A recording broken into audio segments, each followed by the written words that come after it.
தற்போது கிடைத்துள்ள அண்மைச் செய்திப்படி வழக்குகளில் தொடர்புடையவர்களை பட்டப்பெயர் வைத்து அழைக்கக்கூடாது என்று உயர்நீதிமன்றம் அறிவித்துள்ளது. கூடுதல் விவரங்களை செய்தியாளர் மகேஸ்வரி வழங்க கேட்கலாம். மகேஸ்வரி, தற்போது பட்டப்பெயர் வைத்து அழைக்கக்கூடாது என்று உயர்நீதிமன்றம் தெரிவித்துள்ளது. இது பற்றிய விவரங்களை பதிவு செய்க.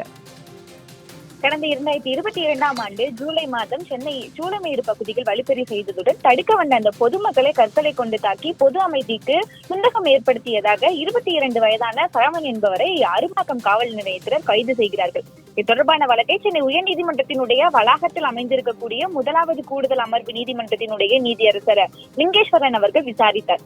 வழக்கில் குற்றம் சாட்டப்பட்டவரினுடைய பெயரை குரங்கு சரவணன் என முதல் தகவல் அறிக்கையில் காவல்துறை குறிப்பிட்டுள்ளதற்கு அதிருப்தி தெரிவித்த நீதியரசர், ஒருவரின் பெயரை மாற்றுவது அவர்களுடைய சொந்த விருப்பமாக இருக்க வேண்டுமே தவிர காவல்துறையினர் மரியாதை குறைவான பெயர்களை வைக்கக்கூடாது என கூறி வழக்கு ஆவணங்களில் இருந்த குரங்கு என்ற வார்த்தையை நீக்கி உத்தரவிட்டுள்ளார். மேலும் பெயர் என்பது நம்முடைய அடையாளத்தினுடைய முக்கிய பகுதி என குறிப்பிட்ட நீதியரசர், தனிப்பட்ட கலாச்சார, குடும்ப மற்றும் வரலாற்று தொடர்புகளை ஆழமாக எடுத்து செல்பவை பெயர்கள் எனவும் சுட்டிக்காட்டியுள்ளார்.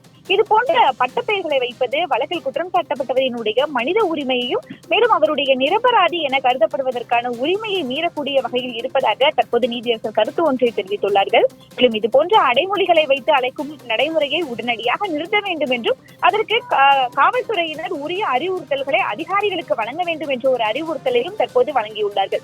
இந்த சம்பவத்தால் பொது அமைதிக்கு இடையூறு ஏற்பட்டதற்கான சாட்சிகள் இல்லாததை குறிப்பிட்ட நீதியரசர், 1 சென்டிமீட்டர் அளவு கூட இல்லாத இந்த 3 கற்களை பயன்படுத்தி கூட்டத்தை அச்சுறுத்தினார் என்ற கதையை எல்கேஜி யுகேஜி குழந்தைகள் கூட நம்பாது என்ற ஒரு அதிர்ச்சியையும் தற்போது நீதியரசர் லிங்கேஸ்வரன் அவர்கள் தெரிவித்துள்ளார்கள். மேலும் இந்த வழக்கில் அரசு தரப்பு சாட்சிகள் நம்பகத்தன்மை அற்றவையாக உள்ளதாக கூறி சரவணை தற்போது விடுதலை செய்து நீதியரசர் லிங்கேஸ்வரன் அவர்கள் உத்தரவு ஒன்றை பிறப்பித்துள்ளார்கள். உமா, அண்மை செய்தி குறித்த விளக்கங்களுக்கு நன்றி மகேஸ்வரி.